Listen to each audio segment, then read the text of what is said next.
Jump right into it. Good afternoon. If you are on the East Coast, if you are anywhere else, I don't know what time it is, so sorry. And if you are tuning into this video as a replay, I appreciate you being here, and I hope for all of you that I leave you better than how you came, right? That is my intention each time I do a live video.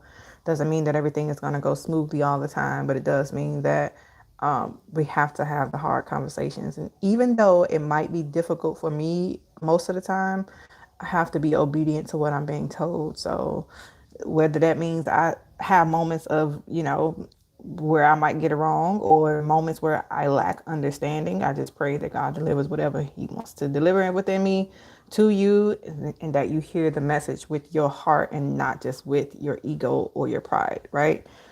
Because it's really easy for us to succumb to those two things.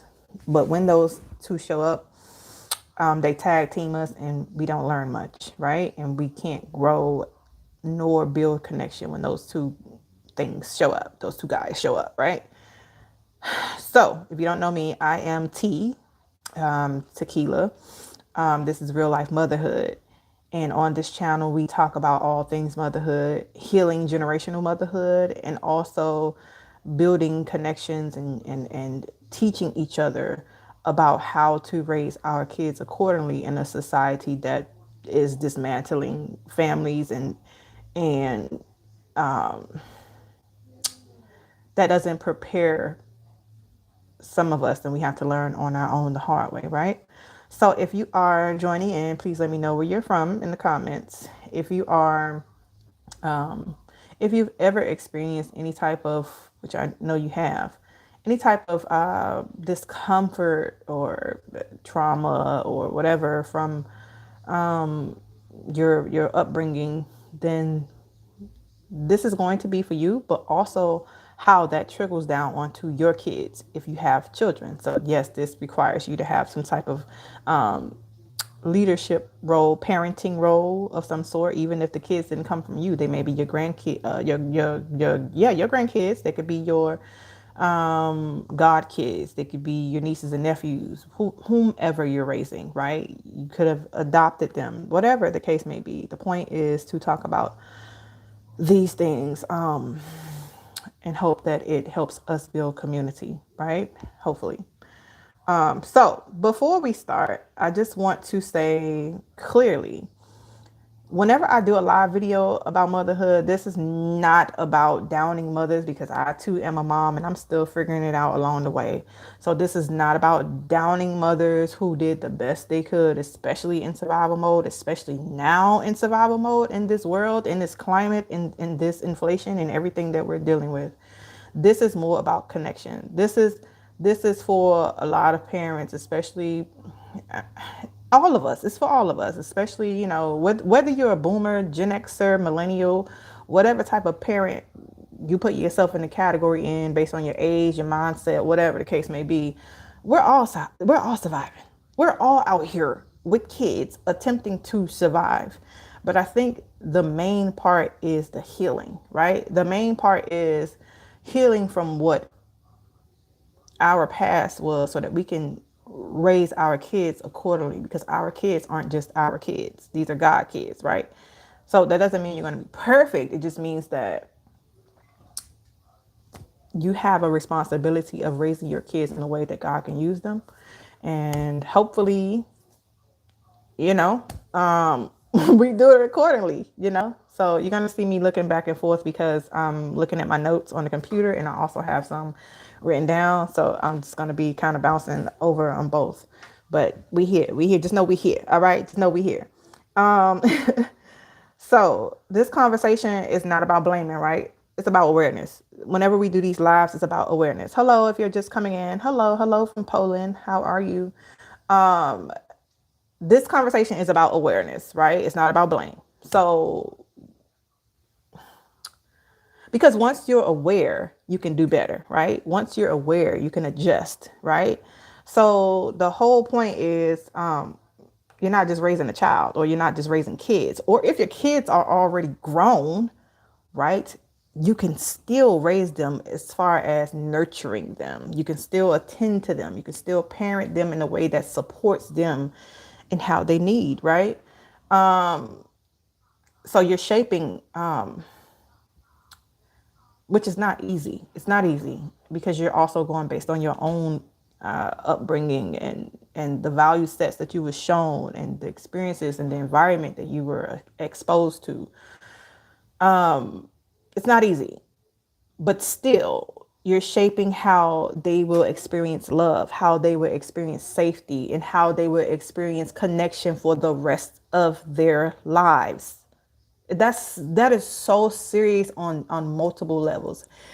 And I'm going to stand here from a place of privilege because I have the vocabulary to explain certain things now. I'm in a digital age where I'm able to read more. I'm able to learn more from people who are online. Especially, I follow a lot of psychologists and therapists and counselors, right? So when I come to you guys, I'm talking from that standpoint because I am not a counselor or therapist or psychologist, but I do relate to what I learn, right? I am someone who likes to read about it because I'm so interested in human behavior and I'm so interested in how we can build connection more, right? Despite I have my own biases and I'm learning too. Just know that I'm learning too. I'm not exempt from this category. So if you're a parent and you're here, you're parenting someone, somebody's child, whether they're small or big, okay? And we're just gonna talk about it, okay? So let's get into it. So one of my favorite quotes, right? One of my favorite quotes is, it's easier to build strong children than to repair broken men. And Frederick Douglass himself said that. And I honestly believe that because I am someone who was broken without even knowing it at some point. And I had to do my healing journey and I'm still on it. I don't think we will ever be done with our own individual healing journeys, but I'm more further along than some and I'm still catching up with others, right? For my own journey. But in this case, in order to what I realized, healing starts with tracing and addressing the source. It starts with tracing and addressing the source. So when I say the source, I mean the source of your patterns, the source of your behaviors, the source of your thinking, the source of your habits, whatever the case may be. The source of how you love and who you love. It all plays a role in how you were mothered. And the only reason why I'm saying mothered in this category is because this is a real life motherhood channel. But don't get it twisted because fathers are in this too. Fathers are parents. We don't exclude them. They're included in this. However, for the sake of the channel and because the audience that I am targeting is our mothers, we're going to talk specifically about mothers because that's the message that I receive and I have to deliver it accordingly. But if you don't know anything about me, also I'm an artist. I'm a poet, so give you a little bit of backstory. If you hear me rhyming at any point and I'm like bar randomly, that's why. Okay. So let's get to it. So children don't learn. And if you're feeling something, put a yellow heart or something in it. I like yellow hearts for this channel. If you're feeling it, drop it. Children don't learn from what we say, not always what we say, right? Of course, we've heard that before. They learn based on our actions and how we show up. You know the whole saying, don't do what I do blah blah blah, whatever. I don't know. That's funny. Don't do what I do as I told you to do. I don't know, whatever the saying is. Okay. It's more about how we show up, right? So let's break down some examples of that, right? Let's break down some examples. And I've put on my channel in the post the 4 levels of attachment styles, right? Because how you mother is going to determine how your kids show up in one of those attachment styles, or maybe multiple, because I had multiple and I had to heal that thing, y'all. Seriously. So if you don't know anything about attachment styles, please make sure you go to my post at some point of this day or after the live. But children don't learn from what we say. They learn from how we show up. So for example, 1, if I'm consistent, They learn that love is stable, right? If I'm emotionally available, they learn their feelings matter. If I listen, they learn their voice has value. If I'm distant or overwhelmed, they learn to adjust and to shrink and to figure it out alone. And from what I've noticed, and just by talking to friends and other family members and being in relationships, romantic relationships, I've learned that I learn a lot from people just listening to how they talk and just based on their actions or lack thereof. It tells a lot about their upbringing, especially because I had to evaluate these things within myself, right? I'm speaking from a place of I see my own or have seen my own and worked through it or am working through it, right? So I'm not speaking from a place of like just blah, blah, blah.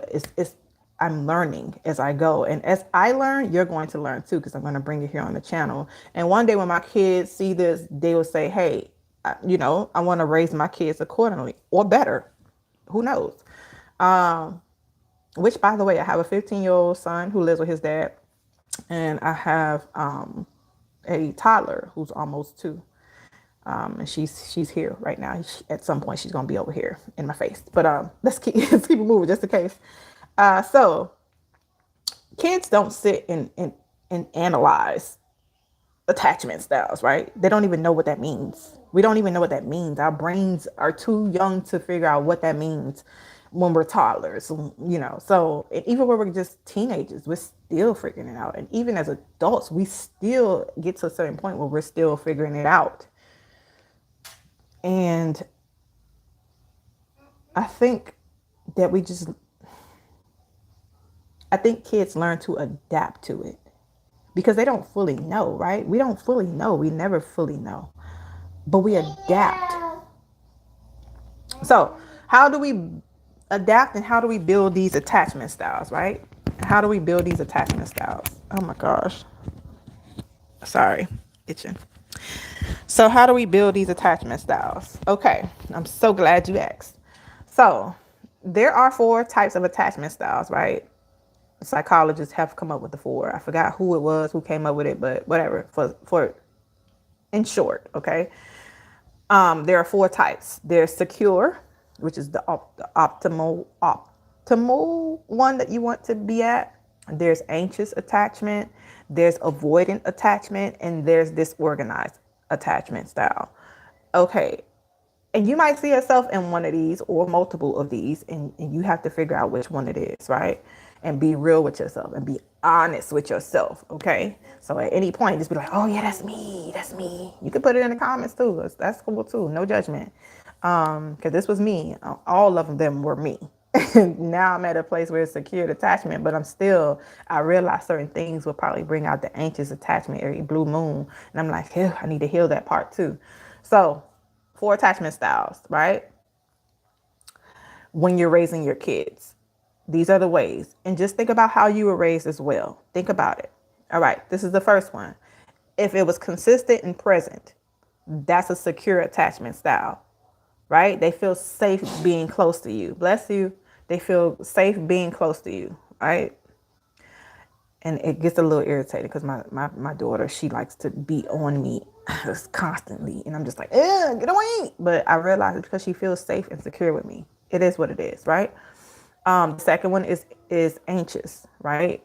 So that's when you're inconsistent. That's when you receive inconsistent parenting. You received inconsistent level of love, and you're showing it possibly to your kids. Inconsistency builds anxiousness, right? Your kids become anxious. They chase, they worry, they overthink, all because you're inconsistent or you've received inconsistent parenting. You are anxious as an adult, right? Move on to the third one. Avoidant. When you're emotionally unavailable. Emotionally unavailable leads to avoidance. You're going to hear that in the background. It's my daughter. Emotional unavailability leads to avoidance, which means you shut down. You detach, right? So, if you're that, You don't have no emotions towards stuff, and you're like everything cool, and it's not. You got an avoidant attachment style. Yes, and the last one, the fourth one is she's playing with her toy. The fourth one is unpredictable slash chaotic.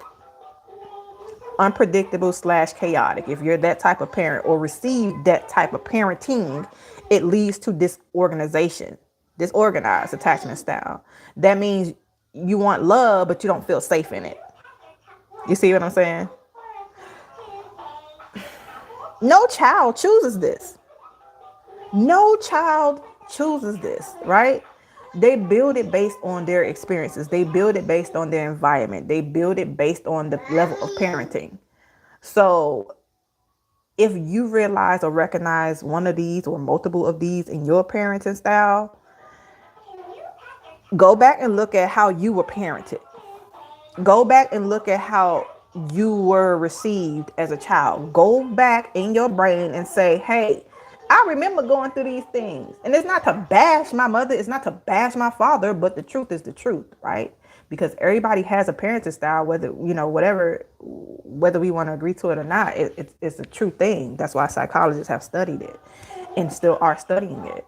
So we got these 4 attachment styles. And these 4 attachment styles show up in our romantic relationships, in our friendships, in the way we do business, in how we do our job at work. It shows up, right? So how does it show up? How does it show up? If you are wondering, you're just coming in, hello, good afternoon. If you're on the East Coast, you see me looking this way, I'm looking at my notes. So how does your attachment style and your parenting, the way that you were parented, shows up in your adulthood, right? How does it show up? And how is the way that you're raising your kids going to show up later on when they become adults? This is so important. And as you can hear my child in the background, she's free right now because I'm not yelling at her. I'm not at her. I'm embracing and I'm creating an environment for her that she could thrive in, right? So how does it show up? Let's get to it. When they grow up, they don't suddenly learn love, right? They don't just learn it. They repeat what felt normal. They repeat what they saw. They repeat what they've been conditioned to, right? Hello, how are you? I'm well. So what happens? Okay, let's think about it this way. If you had a secure parent, be careful, okay? If you had a secured parent, attachment style, who communicated and attended to your needs and all of that stuff, you will communicate and trust easily, right? If you had, I don't know the order that I read it, but my notes are like, if you had an inconsistent parenting style growing up, you will overthink every text and fear being left, right? That's that insecurity, right? That inconsistency. You're anxious about being left on red in our terminology these days. If you, sorry, I gotta watch out for my daughter. If you grew up with an avoidant attachment, you will pull away the moment things get real. Every opportunity something gets serious or something makes you discomforted or something makes you at ease or something just feels, you're going to pull away because you have an avoidant attachment style. That's how you were parented. And then the last one, if you want love but struggle to stay in it, that's because you were parented in an unpredictable, chaotic way. You become disorganized. Do you see what I'm saying? You see where it's going? So how we were reared, I guess, or parented affects who we are as kids, as teenagers, and as adults. And the only way we know or see this is when someone brings it to our attention, right? Or that's the main way. And then another way is when you feel something and you can't describe what it is. It's just like something just eating you up and you just, I don't know, but you go to therapy for it. Therapy is very good. And I'm going to be going pretty soon, right? just to flush out more of my ideas and more of who I am. But these show up later in your friendships, in your romantic relationships, and how you operate with people in general, right? So it's pattern. It's not random, it's pattern, right? So here's the thing. Here's the thing for me, excuse me. Oh gosh. So I look at my relationship with my son. My son is 15. He turned 15 this year. And he lives with his dad now. I ask myself, why are we so close? Or how did we become so close? I've had people to say, I've never seen a mother and son interact this way. I've never been interacted with this way with my own parent. I wish I had that. I've even had his own father say, if I had the type of mothering that you give to our son, I probably would be way better off. Okay? And it's not to blame our parents, is not to do any of that, because they were in survival mode. They had to do what they had to do, right? But that doesn't negate the fact that it still impacted us. And I think that's why many of us don't talk about it. Like, I'm not gonna say us, because I talk about it with my parents, whether they like it or not. I talk to them about it. My father's more open to talk about things than my mom is, but that's a whole different story. But we talk about it. And I think that as adults, some of us still don't feel safe enough to talk to our parents, because our parents don't give us the environment or the safety to have the discussion. So, going back, I get a little passionate about this because I'm raising two kids, and I love them so dearly. And my son, who I said was going to be my only child, ended up not being my only child. I have a daughter now, so I'm very passionate about this because I want my son to be able to distinguish and use discernment on who comes into his life and how he treats people in this world. You see what I'm saying? So yeah, but so why are we close, right? What did I actually do right, or what am I doing right that makes us this close, right? So this is what I come up with. I made sure he felt safe to talk to me. Goes back to what I was just saying. I made sure I created a moment, an environment where he feels or felt safe talking to me, no matter what it is. Okay? It don't matter what it is. I'm not going to be like, you did what? Mother. I'm not going to do that. I've experienced that. And what it did to me was crinkle up every emotion in my body and freeze me and shrink me. and maybe that was just how my mom was raised. Maybe. But the point is, even still, it still impacted me. So what I do is I give my son that safe space no matter what he did. And my son doesn't do much. But whenever there's an issue, I can remember one instance, his friends were over one day, and I allowed his friends, mostly I was a neighborhood mom, they used to all come over to my apartment. Okay, that's a whole different story. They felt safe being with me. I was a mom, but I was making sure they were safe and all of that, and had fun at the same time. But my son's friends, if he would say something like, I can't remember exactly what it was that day, but I think it was along the lines of like, Mom, no, that wasn't how it was, or no, that's not true, or something like, I don't know what it was. And they was like, what? You could say that to your mom? What the? You could say that and not get slapped?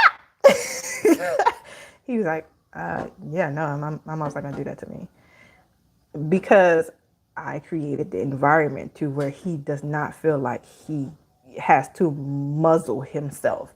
Don't get twisted. My son still does have respect. He got a little sarcasm in him, but his father and I both have that. But other than that, I'm not above correction. I'm not above you talking like you're a human being. You see what I'm saying? And I'm not going at you just because of that. It's crazy to me. But if that's something you do, maybe you could check that on yourself and make sure, hey, you might want to go check on your adult kids or however your kids are, because they might be impacted by the way you parented. And it's okay to say that, because nobody's perfect out here. We're doing the best that we can, right? In the time era that we're in. So because I'm in a time era that gives me more information and more understanding, and to also look back on my past and be like, oh, that's why they did that. Or just because I have understanding doesn't mean it hurts any less.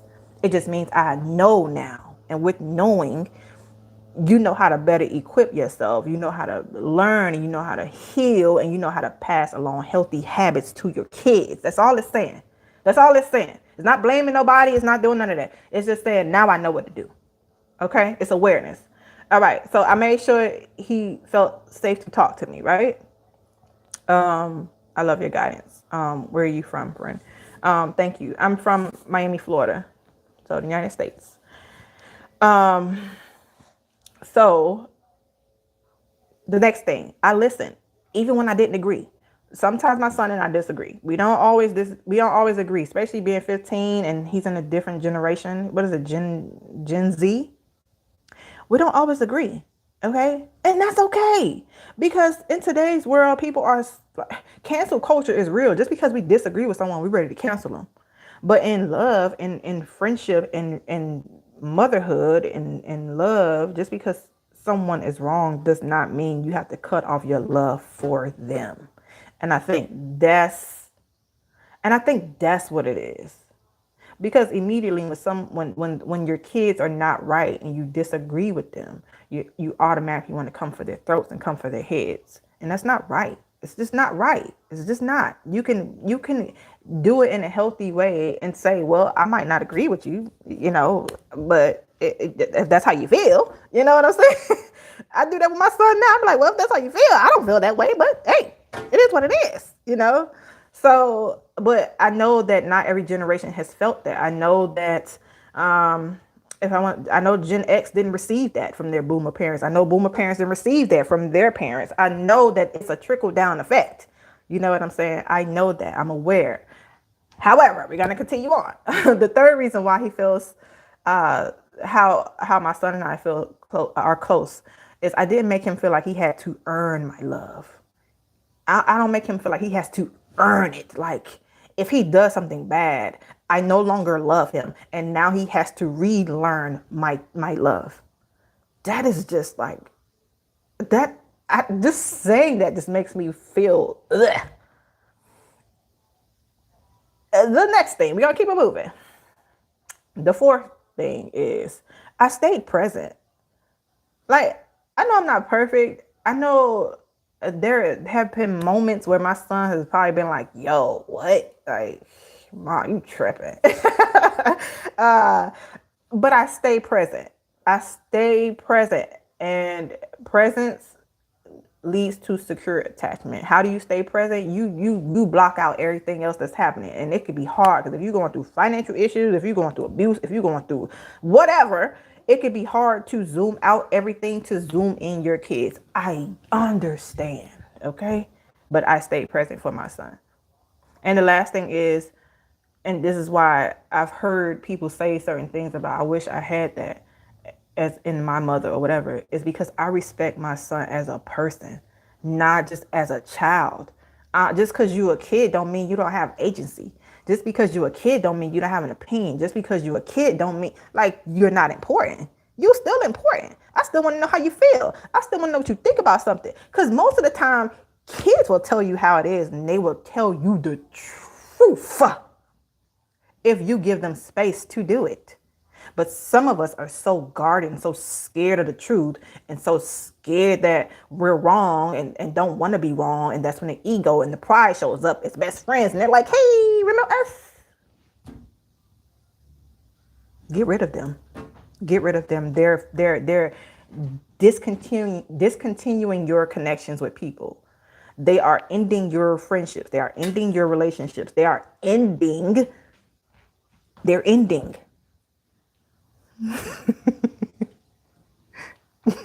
Cheese. They are creating a gap between connection and love when they don't have to. Remove the chip, remove the ego and the pride, remove it, and be willing to be wrong. That's what builds the trust. That's what builds the connection. That's what helps us grow as people, as mothers, as fathers, as whatever, guardians. And when you build when you build trust, your kids stay close to you as they grow, right? So I'm going to tell you guys something funny, right? I'm going to tell you guys something funny. So, I mean, I don't know if it's funny, but whatever. So I spoke to some women and they said how their sons don't call, whatever the case may be. And I even said this to my son, like, son, I need you to call me more. You don't live close to me, bro. You don't live close to me, because this is how I talk to my son. Why don't you call me more? Oh, mom, I just be busy from school. I be tired from school. I be busy, blah, blah, blah. You ain't that busy to where you can't text me. You ain't that busy to where you can't call me for 2 minutes, because I ain't gonna keep you on the phone. I'll be ready to get off the phone too. I'm not a phone person. But you're never too busy. It's about priority and what's important to you. Who's important to you. So if you can't take the minute, the 60 seconds, it might be less than that. It might be 20 seconds to text me and say, hey mom, are you well? Are you good? How was your day? That says that you're not prioritizing me as your mother and the relationship that we have to continue to nurture as you get older, right? A lot of athletes say that they keep in contact. They have to talk to their moms before they go to their game, or that they have to talk to their moms weekly, or that they got to talk to their moms on a daily basis to get that source of love and nurturing, to get that before they go on that field to tackle the next person or to win the game, basically, right? My son plays football. He'll be playing football again this year. And one of the things he said he wants to start doing, that he wanted to start doing, was calling me more frequently. And he started doing that. And that wasn't something that I told him to do. I just said, just make some time for me at some point, right? But he said, mom, I'm going to start calling you. I'm going to start calling you every day. And I said, son, be realistic. Don't make promises you cannot keep, because you never know what can come up, right? Be realistic, okay? When do you feel like you can call me? And when do you feel like you can call me? He's like, okay, well, maybe every other day. I said, okay, cool. And keep your word at it. And that's what he does. And he keeps his word. And the few times that he has slacked up, he's like, mom, I came home and went to sleep. I'm sorry. But he makes sure he keeps his word and he calls me. And you know why he does that? Because one, I'm not afraid to talk to him and tell him, hey, I want to hear from you. I missed you. Instead of, when you call me, you better call me. You better. And then, why are we so aggressive? We don't have to be that aggressive, okay? We don't, moms. Listen, moms. And even if you're not the one who's doing that, you might be giving them the side look. Y'all know the mom. Y'all know that mom look. 'Cause I give my son the side look too sometimes. Don't get it twisted. But even when you looking at them like, if looks can kill, but I swear, that doesn't create close relationship with your kids. That's all I'm saying. I mean, if you've already grown your kids up and you've done all of those things, this is not to make you feel guilty. It's more so awareness and to say that it's not too late to fix that. That's all I'm saying. That's all I'm saying. That's all I'm saying. Okay. So, all right, let's keep it moving, because I don't want to prolong this. I know my baby gonna start acting up in a minute because she gonna want my attention. So the next thing is, okay, so we talked about all of these attachment styles, right? We talked about the secured attachment, which is what I strive for with raising my kids. Even though I did not grow up that way, I had to do some healing on myself. But I finally made it to the point. She said, clean up, because I'd be telling her that. I finally made it to the point where I could talk about these things, because before I would just rely on being stoic and throwing myself into projects. As a writer, I throw myself into my writing, my poetry. As someone, working, I would throw myself into work. Like, hey, I work the extra hours. As someone who just like always avoiding the fact that there was more in there. There was more in me, but I just didn't know what that meant. And I was not attempting to face it, because it would slow me down on what I was attempting to accomplish in my life. So I'm like, feelings? Ain't nobody got time for feelings. For what? We can deal with feelings as it comes. And once I'm a success, and once I accomplish this goals, and once I do this, or once I do that. But no, you're not prioritizing yourself. You're not prioritizing your healing. You're not prioritizing the fact that you need to heal. You know what I'm saying? So What are your views on corporal punishment below the age of 7 or 8? Is it still justified? For me, I don't whip my kids. I don't know. I don't spank my kids. I don't have to because I talk to them. I sit down and ask them how they're feeling. They don't have to hide stuff from me. Don't get it twisted though. This is in transparency. I have tapped some hands before. I have. And I have, there was one time I did hit my son and because he did something, and I don't mean hit. I mean like he got in trouble. And that's because he went against his safe, what I was attempting to keep him safe from. He found something after I thought I removed everything. He found something to stick inside the socket after I told him not to do it. That was the only time. That was it. But other than that, I don't spank my kids because I don't need to. For what? I talk to them. So it's not a matter of whether, I mean, you ask my view. I don't feel that I have to do it in my parenting. Now, if everybody else do that in theirs, hey, I don't know. I can't speak on that. I can't say if it's justified. I can't say none of that. I just feel like if you develop more mechanisms and more systems to create a close bond and relationship and connection with your kids, you probably won't need that. But that also requires you taking time. That also requires patience, and it also requires your attention, which, and I'm not making this as an excuse, but in this economy where your attention is you have to go to work or you have to go make money or you have, because we're going to keep inflating everything and we got to keep pulling at y'all attention because we are attempting to dismantle families. I can see how you can't give your kids your full attention. I can see how you can't be there for them as you need to be, right? I could see and understand the certain angles. But that doesn't mean that your child wasn't impacted by it all because of that. And I'm so glad that we have the language now to talk about it so that we can eliminate some of this stuff, because corporal punishment goes back to slavery, and that's a whole different topic for a different day. Okay. So so those are the 4 attachment styles. I think I described them right. Secured attachment, it's anxious attachment, avoidant attachment, and disorganized attachment.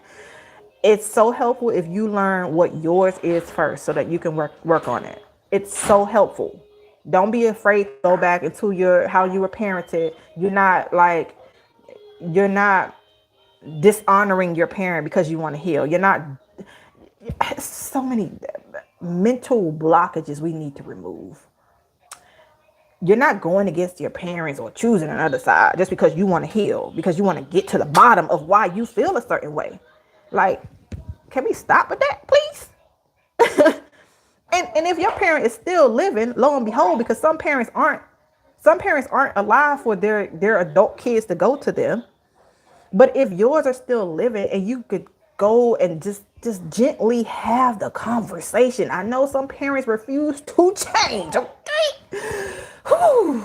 But if you could just tap in just a little bit, just a tiny bit. If they are coherent, they don't have like a mental health issue to where they can't articulate in some way, or if they don't have a drug problem, right? Then maybe have the conversation, have some type of starter, you know what I'm saying? But don't do it in an aggressive way or an attacking way. You know what I'm saying? Hopefully that helps, because I know that everybody's dynamic between their parent is different. Trust me, I know mines are different. I could communicate way better with my father, more than my mother, who has her own set of things, and I won't put her on blast, but it's easier. And not to say it's easier, because it's hard to have those conversations with my dad too. It's just that he's more open to it. But with my mom, there are a few more things in that I've spoken to her about a lot. We've had some conversations that were heated, that led to somebody hanging up. Don't get it twisted. And we're still not close to this day. We're not as close. That's different live. But you for your own healing sake, it has to be brought up. Because what's going to happen is, and that's what I was scrolling down to my notes, the way you were parented, it shows up later on as an adult. So if you are clearly, I mean, I would think you're an adult if you're watching this channel, because I clearly put not for kids. But if you are an adult and you realize that certain things are impacting your relationships, whether it's romantic, whether it's friends, whatever, it probably pretty much has something to do with the way you were reared, and you have to tap into that. And that's what I had to do, and it was hard, but and I'm still tapping into it, to be honest. But the mommy issues show up in your romantic relationships. The father issues show up in your romantic relationships. I can say that I have a close connect relationship with my dad, which has helped me in many ways. But when there are mommy issues, you got to tap in a different way. And that's why this channel, Real Life Motherhood, is so important, because I'm a mom and I'm raising 2 kids. And the way I parent them is going to show up in how they love. It's going to show up in how they interact in their romantic relationships. And I don't want somebody to be dreading the fact that they're with my kids because of how I raised them, or the lack thereof of raising them. You see what I'm saying? So it goes back to, if I am healing myself and have worked to gain a secured attachment style, it's my job to make sure my kids are growing and have that same secured attachment style. Now, if they meet, and I'm also helping, my son, they also have to know how to discern between who has the people's attached, who comes across that path, and how to choose the people who are not going to make them have to go to therapy. Because one thing for sure, it's not going to be me. I'm not going to be the one that's going to cause them to go to therapy. But for someone who didn't raise their child right, or for someone whose grown adult isn't healed and didn't take the time to heal, I can't stop that from happening. That's something they have to experience on their own. And hopefully they have the discernment and all of that to work that. But that is going to be essentially on them. Now, if something that I've ever done that made them have to go to therapy or something, they can always come back and talk to me. They will always have the floor to come back to talk to me. I'm not going to dismiss them. I'm not going to minimize them. I'm not going to make it seem like they crazy and it never happened. I'm not going to gaslight them. I'm not going to do any of the stuff that I see older adults do. And it's so frustrating, because when you tell them that what they're saying or what they're doing is harmful, and they refuse and they rebuttal, that's where the toxicity comes in. And that's where you have to have more wisdom and self-love and say, I cannot have this conversation if you're going to allow me to feel this way. If you're not going to make me feel safe, even as an adult, you're still not making me feel safe. So we're not going to have this conversation. Cool. I still love you. But at some point, and if you're watching this live, at some point, and you know you're like what I'm describing, please, I beg it of you. There are people who are on drugs and medication because you have not closed the gap, because you refuse to listen, because you refuse to apologize, because you refuse to show them nurturing love, because you just refuse. There are people who are throwing themselves into work because they long to hear and feel certain things from you as a parent. Please, for all of us, for the sake of somebody else's child who comes into their lives, please just tell them, I apologize for what I did or did not do, or open the floor for whatever they want to talk about.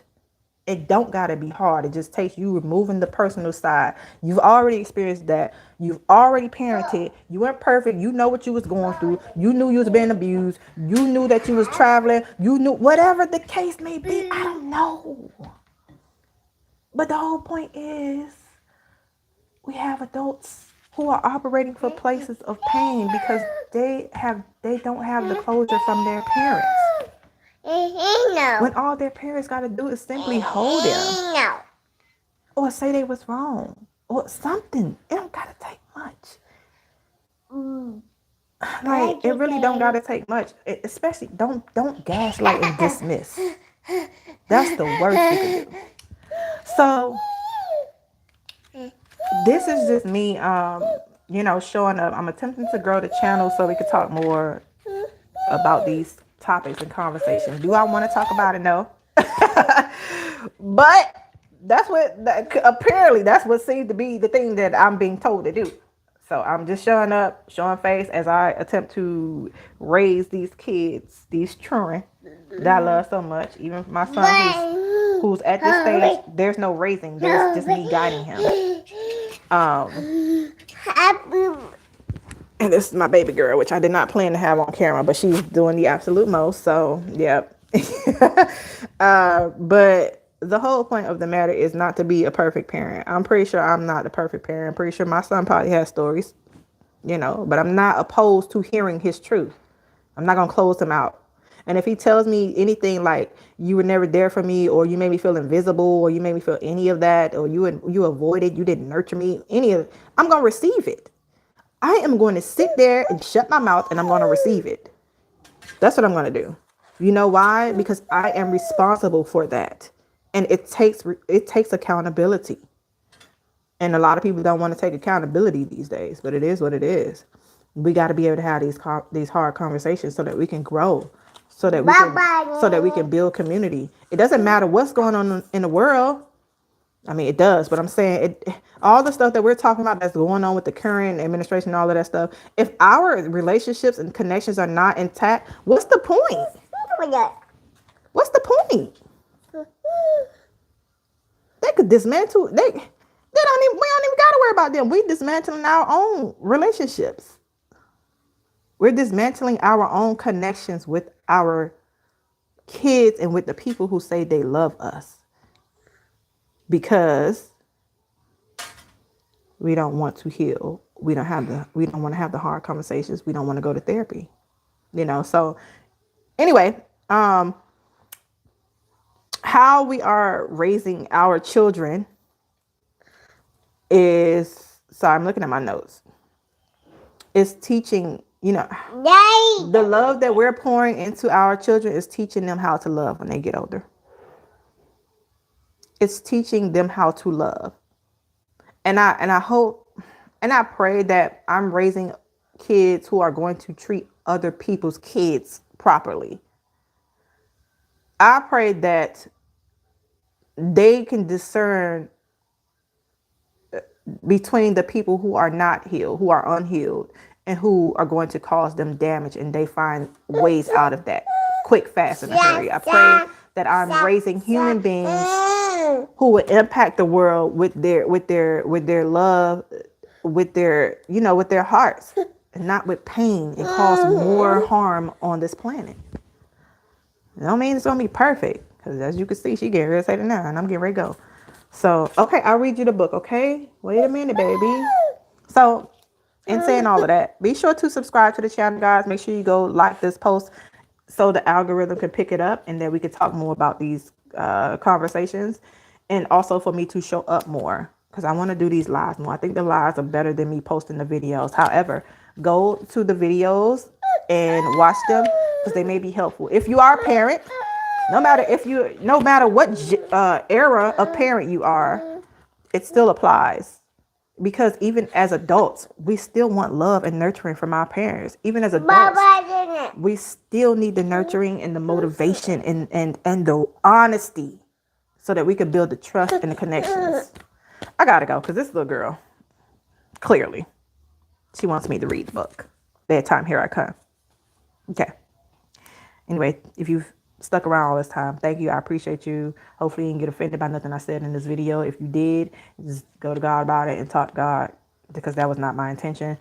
Don't take it to heart. But I hope it did bring clarity, and I hope it does help us to bring more people together so we can build more community. All right? That's my whole point. I hope I left you better than what you came. That's all. So until next time, continue to love on these kids and continue to love on you. Peace and love.